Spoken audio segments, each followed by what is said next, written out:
ఇక దేశ రాజధాని ఢిల్లీలో గాలి కాలుష్యం కట్టలు తెంచుకుంటోంది. గత నెల రోజులుగా కాలుష్య మేఘాలు దట్టంగా కమ్ముకోవడంతో ఊపిరి ఆడని పరిస్థితి మనుషులే కాదు సమస్త జీవకోటిని మింగేసే స్థాయిలో కాలుష్యం కోరలు చేస్తోంది. ప్రపంచంలోనే అత్యంత కాలుష్య నగరంగా మారిన ఢిల్లీలో కాలుష్య నియంత్రణ దాదాపు అసాధ్యంగా మారిన పరిస్థితి కనిపిస్తోంది. ఈ నేపథ్యంలోనే దేశ రాజధానిగా ఇంకా ఢిల్లీ కొనసాగించాలా? ప్రత్యామ్నాయాలేంటి? దేశ రాజధానిని ఢిల్లీ నుంచి మార్చాలా? అయితే ఎక్కడికి మార్చాలి? రాజధాని మార్చే ఆలోచన కేంద్రానికి ఉందా? హస్తినలో ఏం జరుగుతోంది? దేశ రాజధాని ఢిల్లీలో డేంజర్ బెల్స్ మోగుతున్నాయి. వాయు కాలుష్యం పతాక స్థాయికి చేరుకుంటోంది. గాలిలో తేమ పెరిగినా కొద్ది కాలుష్యం తీవ్రమవుతుంది. రోడ్లపై విజిబిలిటీ సరిగ్గా లేక వాహనదారులు ఇబ్బందులు పడుతున్నారు. పొల్యూషన్ పెరగడంతో ప్రజలు తీవ్రమైన శ్వాసకోశ వ్యాధులను ఎదుర్కొంటున్నారు.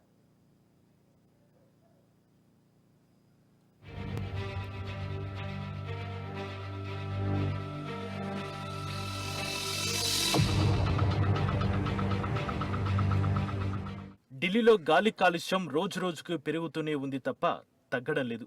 ఏటా చలికాలం వచ్చిందంటే చాలు పొగమంచు కప్పిస్తుండడంతో గాలిలో నాణ్యత అత్యంత ప్రమాదకర స్థాయికి పడిపోతుంది. తాజాగా మంగళవారం గాలి నాణ్యత సూచి 500 మార్కు దాటేసింది. ప్రపంచంలో రెండో అత్యంత కాలుష్య నగరమైన బంగ్లాదేశ్ రాజధాని ఢాకా కంటే ఢిల్లీలో 5 రెట్లు ఎక్కువ కాలుష్యం నమోదవుతోంది.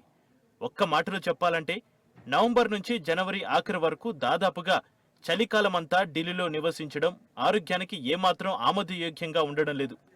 చలికాలం మాత్రమే కాదు, మిగిలిన సమయాల్లోనూ నివాసయోగ్యం కాని పరిస్థితి నెలకొంది. ఇలాంటి విపత్కర పరిస్థితుల్లో దేశ రాజధానిగా ఢిల్లీ నగరాన్ని ఇంకా కొనసాగించాలా అంటూ కేంద్ర మాజీ మంత్రి కాంగ్రెస్ ఎంపీ శశి థరూర్ ఎక్స్ వేదికగా చేసిన ట్వీట్ వైరల్ అవుతోంది.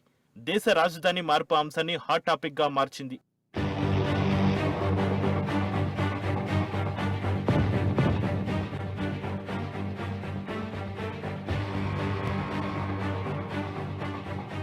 ఢిల్లీలో కాలుష్యం డేంజర్ గా మారిన నేపథ్యంలో కాంగ్రెస్ ఎంపీ శశి థరూర్ కాలుష్య నగరాల జాబితా గణాంకాలకు సంబంధించి ఓ టేబుల్ ను పోస్ట్ చేశారు. ఆ వివరాలు ఇప్పుడు ఒకసారి చూద్దాం.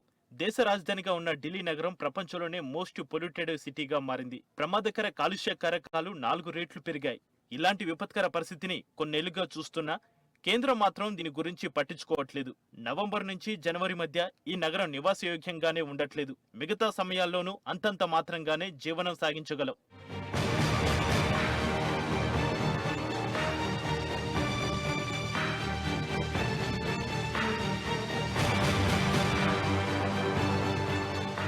ఢిల్లీ నగరం మాత్రమే కాదు, చుట్టుపక్కల నగరాలు, పట్టణాలు, గ్రామాలు సైతం ప్రపంచంలోనే అత్యంత కాలుష్య ప్రాంతాలుగా మారుతున్నాయి. తాజాగా మంగళవారం కూడా పొగమంచు కమ్మేసింది. దీంతో సగటు ఎయిర్ క్వాలిటీ ఇండెక్స్ 494కు పడిపోయింది. చాలా ప్రాంతాల్లో ఇది 500 మార్కును దాటిందని వాతావరణ శాఖ అధికారులు వెల్లడించారు. దీంతో ఢిల్లీలో ఆరెంజ్ అలర్ట్ కొనసాగుతుంది. పొగమంచు కారణంగా ఎదురుగా వస్తున్న వాహనాలు కనిపించని పరిస్థితి నెలకొంది. దీంతో పలు విమానాలు, రైళ్ల రాకపోకలకు అంతరాయం ఏర్పడింది. కొన్ని ఆలస్యంగా నడుస్తుండగా మరికొన్ని రద్దయ్యాయి. ప్రయాణికులు తమ ప్రయాణాలకు అదనపు సమయం కేటాయించుకోవాలని విమానయాన సంస్థలు సూచిస్తున్నాయి.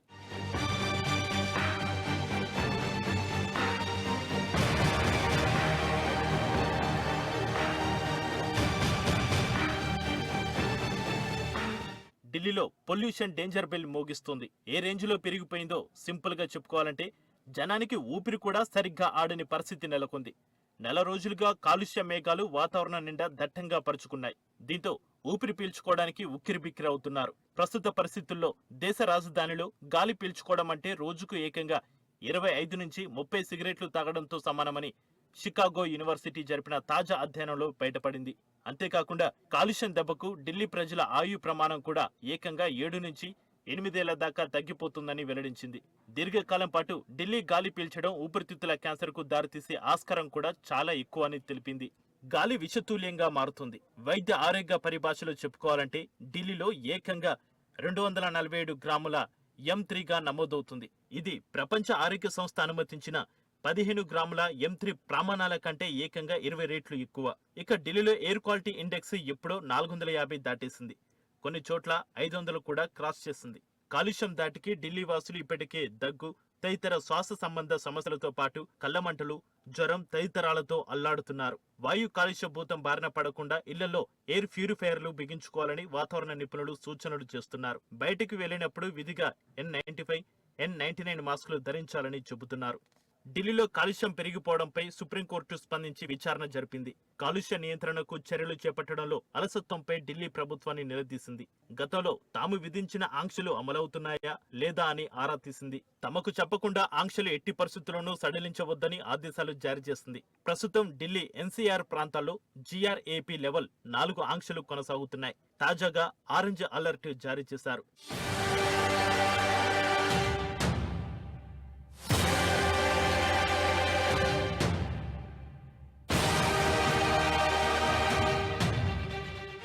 ఢిల్లీ చుట్టూ ఉన్న నగరాలు ప్రపంచంలోనే అత్యంత కాలుష్య ప్రాంతాలుగా ఎందుకు మారుతున్నాయి?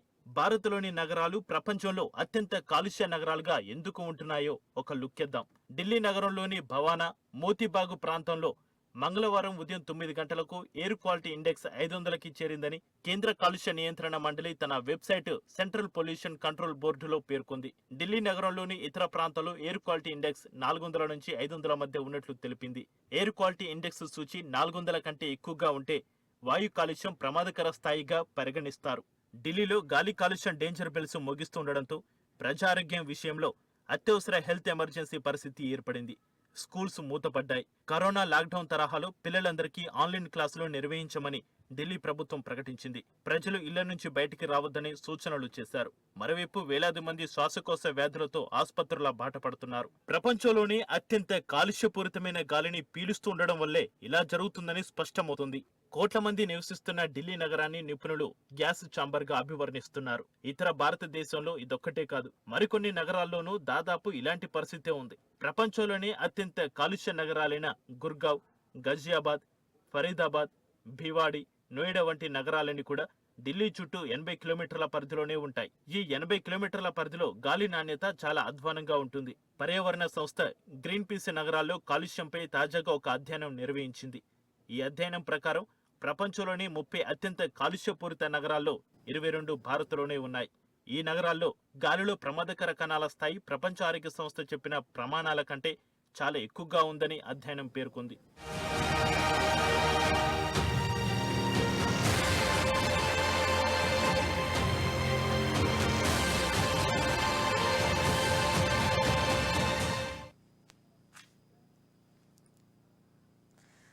గాలి కాలుష్యం అంటే ఏమిటనేది ఒకసారి చూద్దాం.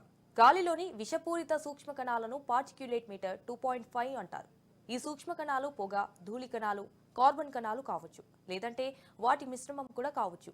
ప్రపంచ ఆరోగ్య సంస్థ WHO అంచనాల ప్రకారం పొగ మంచుతో పాటు మొత్తం గాలి కాలుష్యం వల్ల ప్రపంచవ్యాప్తంగా 70 లక్షల మంది అకాల మరణాలకు గురవుతున్నారు.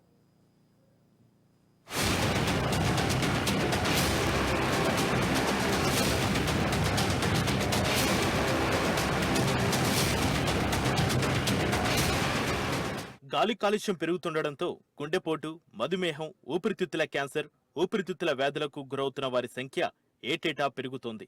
రికార్డు స్థాయిలో నమోదవుతున్న పొగమంచు కాలుష్యంతో ఢిల్లీ చుట్టుపక్కల ప్రాంతంలో నివసిస్తున్న దాదాపు 3 కోట్ల మంది గత కొన్ని రోజులుగా ఇబ్బందులు ఎదుర్కొంటున్నారు. అయితే ఇది ఢిల్లీ చుట్టుపక్కల ప్రాంతాలకే పరిమితం కాదు. ఉత్తర భారతం, ముఖ్యంగా గంగానది పరివాహక ప్రాంత మైదానాలు సైతం కాలుష్య కాసారాలుగా మారుతున్నాయి. పొరుగు దేశాలైన నేపాల్, బంగ్లాదేశ్ కూడా ప్రమాదంలో ఉన్నాయి. ఎందుకంటే పశ్చిమంగా వీచే గాలులు ఈ దుమ్ము పొగను హిమాలయాల వైపు మోసుకెళ్తున్నాయి. అయితే ఇక్కడ మెయిన్ క్వశ్చన్ ఏంటంటే, ఢిల్లీలో గాలి నాణ్యత ఎందుకింత దారుణంగా ఉంటుంది? మరీ ముఖ్యంగా చలికాలంలో ఎందుకీ విపరీత పరిస్థితి అనేది పరిశీలిస్తే, ఢిల్లీ చుట్టుపక్కల ప్రాంతాలతో పాటు ఉత్తర భారతదేశంలోని కొన్ని రాష్ట్రాల్లో పంట వ్యర్థాలను పొలాల్లోనే తగలబెడుతుండడమే వాయు కాలుష్యానికి ప్రధాన కారణమని చెబుతున్నారు. పశ్చిమ గాలులు పంట వ్యర్థాలను తగలబెట్టిన పొగ ఢిల్లీ వైపు వీస్తాయి. దీని కారణంగా ఏటా ఈ సమయంలో ఢిల్లీలో వాయు కాలుష్యం ప్రమాదకర స్థాయికి చేరుతోంది. పంట వ్యర్థాలు కాల్చే విషయంలో నిబంధనలు పాటించకపోవడం వల్ల ఢిల్లీ చుట్టుపక్కల నగరాల్లో కాలుష్య నియంత్రణ కోసం ప్రభుత్వాలు చేస్తున్న ప్రయత్నాలు ఫలించడం లేదు.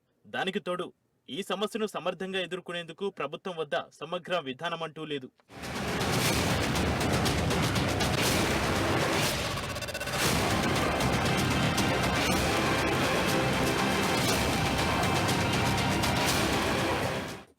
వ్యవసాయ ఆధారిత ఆర్థిక వ్యవస్థ అయిన భారతదేశంలో పంటలు చేతికొచ్చిన తర్వాత పంట వ్యర్థాలను పొలాల్లోనే తగలబెడుతుంటారు. పంట కోసిన తర్వాత మిగిలిన వ్యర్థాలను కాల్చి అదే పొలంలో కాల్చడం తరతరాలుగా రైతులు పాటిస్తున్నదే.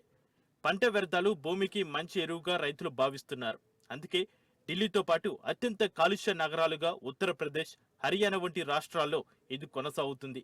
ఈ విషయంపై విచారణ జరిపిన సుప్రీంకోర్టు పంట వ్యర్థాలను తగలబెట్టడంపై నిషేధం విధించింది. ఢిల్లీ చుట్టుపక్కల ప్రాంతాల్లో పొగమంచుతో తీవ్ర గాలి కాలుష్యం ఏర్పడిన కారణంగా కేంద్రం పబ్లిక్ హెల్త్ ఎమర్జెన్సీని ప్రకటించాల్సి వచ్చింది. సుప్రీంకోర్టు సైతం మరోసారి స్పందించి విచారణ జరిపింది. వాయు కాలుష్యాన్ని తగ్గించేందుకు ముందుగా వాహనాల నుంచి వెలువడే ప్రమాదకర ఉద్గారాలను నియంత్రించాల్సిన అవసరం ఉందని సూచించింది.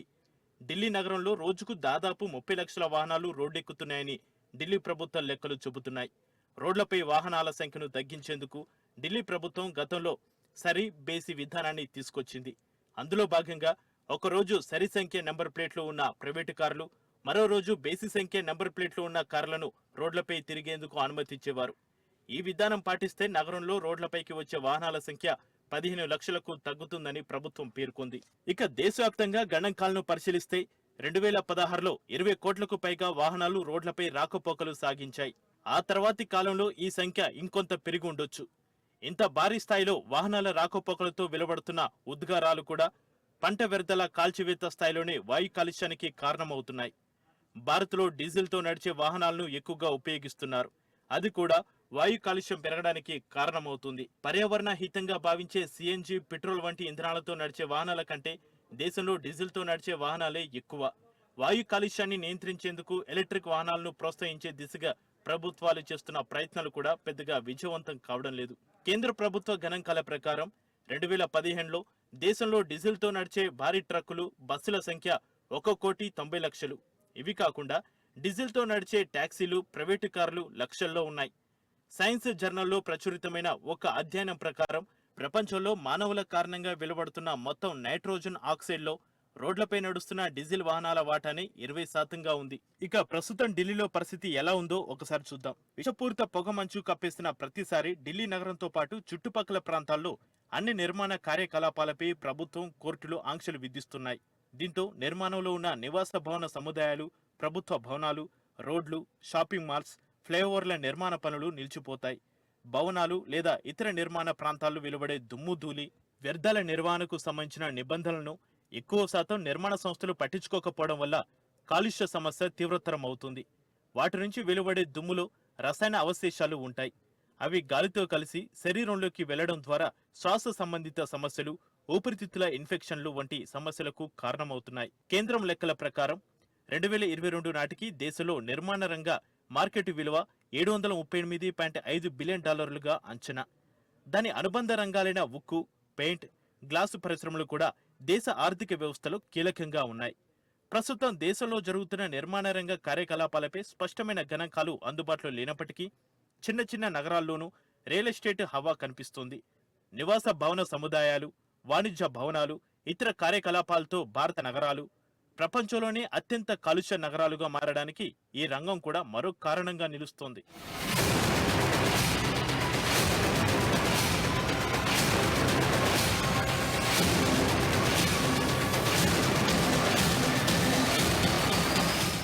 దేశ రాజధానిగా ఢిల్లీని కొనసాగించాలా? ఇంకెప్పుడు మారుస్తారు?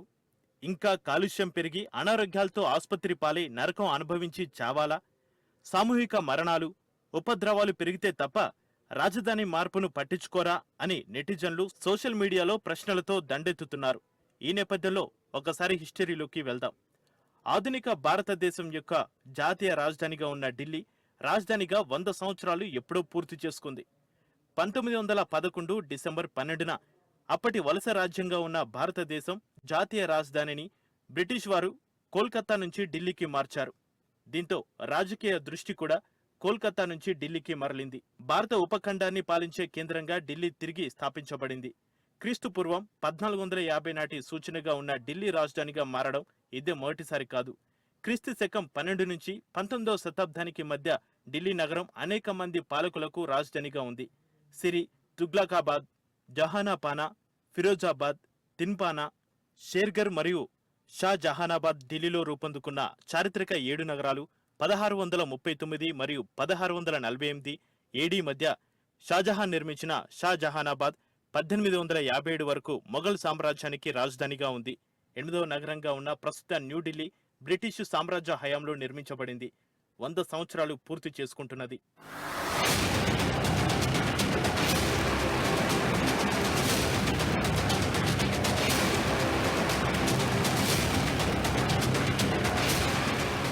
హిస్టరీలో ఎంతో మంది పాలకులకు ఢిల్లీని రాజధానిగా మార్చడానికి కారణమేంటి అని పరిశీలిస్తే ఢిల్లీ నగరం యొక్క భౌగోళిక ప్రకృతి దృశ్యం స్థలాకృతిలో ఉంది. 2 విశిష్ట భౌగోళిక లక్షణాలు యమునా నది మరియు ఢిల్లీ రిడ్జ్. ఇవి ఢిల్లీ యొక్క సహజ వనరులు. ఇవి నగరానికి ప్రాచీన కాలం నుంచి సేవలు అందిస్తున్నాయి. యమునా నది ఏదైనా స్థావరం మనుగడకు జీవనోపాధికి అవసరమైన నీటిని అందిస్తుంది. ఆరావళి శ్రేణిని విస్తరించే రిడ్జ్ సహజ రక్షణను అందిస్తుంది. ప్రారంభంలో 70,000 మంది ప్రజలకు అందించడానికి రూపొందించబడిన ఢిల్లీ నగరం ప్రస్తుతం 16 మిలియన్లకు పైగా ప్రజలకు ఆతిథ్యం ఇస్తూ చుట్టుపక్కల రాష్ట్రాలకు విస్తరించింది. తాగునీటిని అందించే యమునా నది కాలుష్యం బారిన పడింది. జీవకోటికి ప్రాణాధారమైన గాలి విషతుల్యంగా మారింది. నానాటికి తీవ్రతరమవుతున్న వాయు కాలుష్యం పెద్దవారి నుంచి మొదలు గర్భంలోని శిశువుల వరకు అందరి మీద ప్రభావం చూపుతుంది.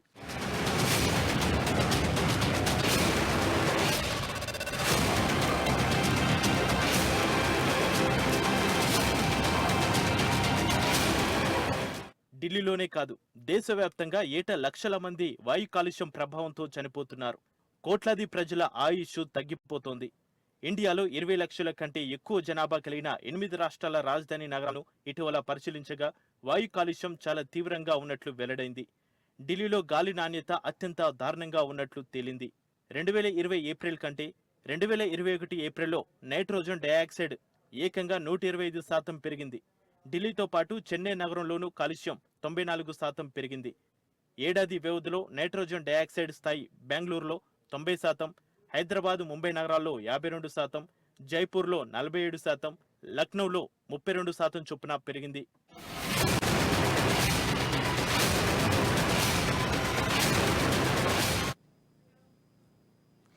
గాలి నాణ్యత ప్రమాణాలను ప్రపంచ ఆరోగ్య సంస్థ 2005 తర్వాత తొలిసారిగా ఇటీవల సవరించింది. ఈ లెక్కల ప్రకారం చూస్తే భారత్ పాత ప్రమాణాలకే ఆమడ దూరంలో ఉంది. ఇక కొత్త ప్రమాణాల ప్రకారం అయితే మొత్తం దేశమంతా అత్యంత కలుషితంగానే ఉన్నట్లు లెక్క. వాయు నాణ్యతను ప్రధానంగా 6 అంశాల ఆధారంగా చూస్తారు.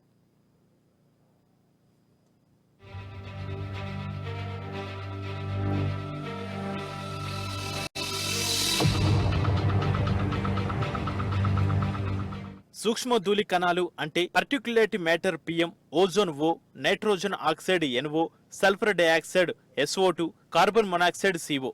ఇవన్నీ అత్యంత తక్కువ స్థాయిలోనే ఉన్నాయనుకున్న మనిషి ఆరోగ్యానికి ప్రమాదకరమే. వీటిలో దేని ప్రభావితమైన మెదడు సహా శరీరంలోని ప్రతి ఒక్క అవయవం దెబ్బతింటుందని ప్రపంచ ఆరోగ్య సంస్థ డైరెక్టర్ జనరల్ టెడ్రోస్ ఆధోనం వ్యాఖ్యానించడం పరిస్థితి తీవ్రతను సూచిస్తోంది. PM 2.5 అంటే 2.5 మైక్రోమీటర్ల కంటే తక్కువ పరిణామంలో ఉండే ధూళి కణాలు. సూటిగా అర్థమయ్యేలా చెప్పాలంటే ఇవి మనిషి వెంట్రుకలో 30వ వంతు మందం మాత్రమే ఉంటాయి. వీటిని పీలిస్తే నేరుగా ఊపిరితిత్తుల్లోకి, రక్త ప్రసరణ వ్యవస్థలోకి వెళ్లిపోతాయి. ఘనపు మీటర్ పరిధిలో 5 మైక్రోగ్రాముల కంటే ఎక్కువ స్థాయిలో PM 2.5 గాఢత ఉండకూడదన్నది ప్రపంచ ఆరోగ్య సంస్థ తాజా ప్రమాణం. 2005కు ముందు ఈ ప్రమాణం 10 మైక్రోగ్రాములుగా ఉండేది. దీర్ఘకాలంతో పాటు PM 2.5 గాఢత కలుషిత గాలి పీలిస్తే గుండె, ఊపిరితిత్తుల సమస్యలు, బ్రెయిన్ స్ట్రోక్, ఇతర సమస్యలు తలెత్తుతాయని వైద్య నిపుణులు హెచ్చరిస్తున్నారు. అంతేకాకుండా ఒత్తిడి, కుంగుబాటు సహా అనేక రకాల మానసిక సమస్యలకు సైతం ఈ వాయు కాలుష్యమే కారణమవుతుంది.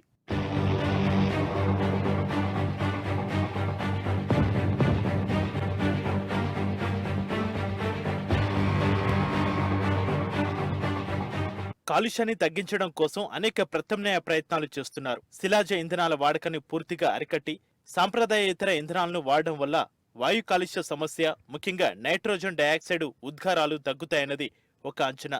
పెట్రోల్, డీజిల్ కు బదులు విద్యుత్తో నడిచే వాహనాలు మన ముందున్న ప్రత్యామ్నాయం. హైవేలతో పాటు పట్టణాల్లోని ప్రధాన ప్రాంతాల్లోనూ వాహనాల ఛార్జింగ్ పాయింట్లు విస్తృతంగా పెడితే వీటి కొనుగోళ్లు పెరుగుతాయి. పెట్రోల్ లేదా డీజిల్ వాహనాలతో పోలిస్తే నిర్వహణ వ్యయం దాదాపు ఉండకపోవడం, కాలుష్యం నుంచి ఉపశమనం దృష్ట్యా ప్రజలు వీటి వైపు బాగానే మొగ్గు చూపే అవకాశం ఉంది. ఇటీవల ఓలా సంస్థ విద్యుత్ స్కూటర్ల అమ్మకాలు మొదలుపెట్టినప్పుడు తొలి 2 రోజుల్లోనే 1100 కోట్ల విలువైన స్కూటర్ల విక్రయాలు జరగడమే ఇందుకు నిదర్శనం.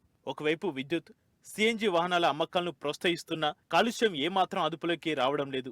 మరో ప్రత్యామ్నాయంగా రాజధానిని న్యూఢిల్లీ నుంచి మార్చాలన్న ప్రతిపాదన మరోసారి తెరపైకి వచ్చింది. ఇప్పటి దుస్థితిని పరిగణనలోకి తీసుకుని కొత్త రాజధానిని పకడ్బందీగా ఏర్పాటు చేయాలన్న డిమాండ్ వినిపిస్తుంది. ఇందుకోసం పలు సూచనలు వస్తున్నాయి. ఇందులో మొదటిది, ఉత్తర భారతదేశం వెలుపల ఉండాలి. ఇది సాధ్యమా అన్నది పరిశీలిస్తే దీనికి రాజకీయ ఏకాభిప్రాయం అవసరం అవుతుంది. దేశ రాజధాని ఉత్తర భారతంలో ఉండడం వల్ల దేశ రాజకీయాలు ఉత్తర భారతదేశానికి, ముఖ్యంగా ఉత్తరప్రదేశ్, బీహార్ తదితర రాష్ట్రాలకు, కొంతవరకు మధ్యప్రదేశ్, రాజస్థాన్లకు అనుకూలంగా ఉన్నాయి.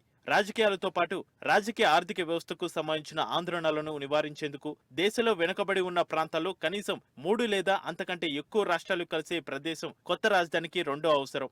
అలాగే కొత్త రాజధాని నగరంలో కొత్త పార్లమెంటు కాంప్లెక్స్, సుప్రీంకోర్టు, మొత్తం కేంద్ర ప్రభుత్వాన్ని కలిగి ఉండాలి. రాష్ట్రపతి, ప్రధానమంత్రి నివాసాలు మాత్రమే రాజధానిలో అనుమతించబడిన గృహాలుగా ఉండాలి. మొత్తం భూమిని శాశ్వతంగా కేంద్ర ప్రభుత్వ ఆధీనంలో ఉండాలి. కేంద్రంలోని మంత్రులు, అధికారులు రాజధాని వెలుపల ఉన్న ప్రదేశాలలో ఉంటూ జాతీయ పార్లమెంటుకు వారి ప్రాంతాల నుంచి ఓటు వేయాలన్న సూచనలు వినిపిస్తున్నాయి.